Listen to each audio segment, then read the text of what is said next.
Dasara Wadiyar cup ಕ್ರೀಡಾಕೂಟಗಳಲ್ಲಿ ಒಳ್ಳೆಯ ಸಾಧನೆ. ಹೌದು ವೀಕ್ಷಕರೇ, ಪ್ರತಿ ವರ್ಷದಂತೆ ಈ ವರ್ಷವೂ ಕೂಡ 2025-26ನೇ ಸಾಲಿನ ದಸರಾ ಮಹೋತ್ಸವದ ನಿಮಿತ್ತ ಮೈಸೂರಿನ ದೊಡ್ಡಕೆರೆ ಮೈದಾನದಲ್ಲಿ ನಡೆದ ಶ್ರೀ ಡಿ ದೇವರಾಜ ಅರಸ್ ವಿವಿಧೋದ್ದೇಶ ಕ್ರೀಡಾಂಗಣ ವಸ್ತು ಪ್ರದರ್ಶನ ಆವರಣದಲ್ಲಿ 9ನೇ ವಿಶೇಷಚೇತನರ ಮಹಿಳೆಯರ ಪಂಜ್ ಕುಸ್ತಿ ಪಂದ್ಯಾವಳಿಯಲ್ಲಿ ಪ್ರಥಮ, ದ್ವಿತೀಯ, ತೃತೀಯ ಸ್ಥಾನ ಪಡೆದುಕೊಳ್ಳುವ ಮೂಲಕ ಅತ್ಯುತ್ತಮ ಸಾಧನೆಗೈದಿದ್ದಾರೆ. ಪಂಜ್ ಕುಸ್ತಿಯಲ್ಲಿ ಸವದತ್ತಿ ತಾಲೂಕಿನ ಸಿರಸಂಗಿ ಗ್ರಾಮದ ನೀಲಮ್ಮ ಬಾಗೇವಾಡಿ ಪ್ರಥಮ ಸ್ಥಾನ ಪಡೆದು ಚಿನ್ನದ ಪದಕವನ್ನು ಮುಡಿಗೇರಿಸಿಕೊಂಡರು.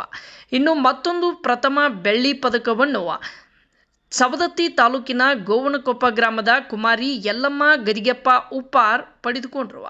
ಅದೇ ರೀತಿ ಮೈಸೂರು ದಸರಾ ಪ್ರಯುಕ್ತ ಸಿಟ್ಟಿಂಗ್ ಥ್ರೋಬಾಲ್ ತೃತೀಯ ಸ್ಥಾನ ಪಡೆದುಕೊಂಡಿದ್ದಾರೆ ರೋಷನ್ ಬಿ ಇಮಾಂಬಾಯಿ. ಇವರು ರಾಮದುರ್ಗ ತಾಲೂಕಿನ ದೊಡ್ಡ ಹಂಪಿಹೊಳಿ ಗ್ರಾಮದವರು.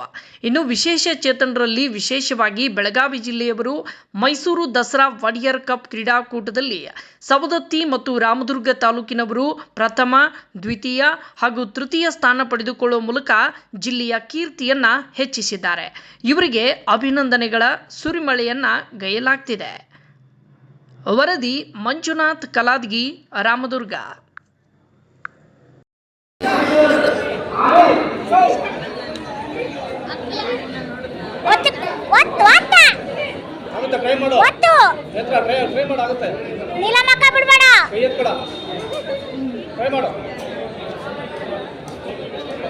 ಕೈ ನೋಡು ಈ ಕಡೆ ಕೈ ನೋಡು.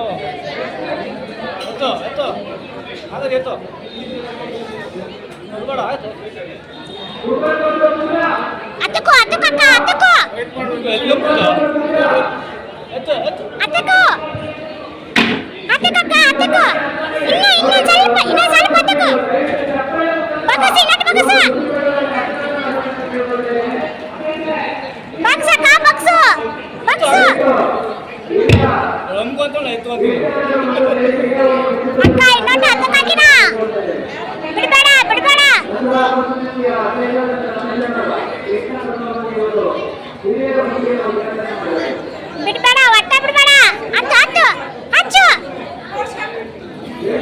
ಸ್ಟಾರ್ಟ್.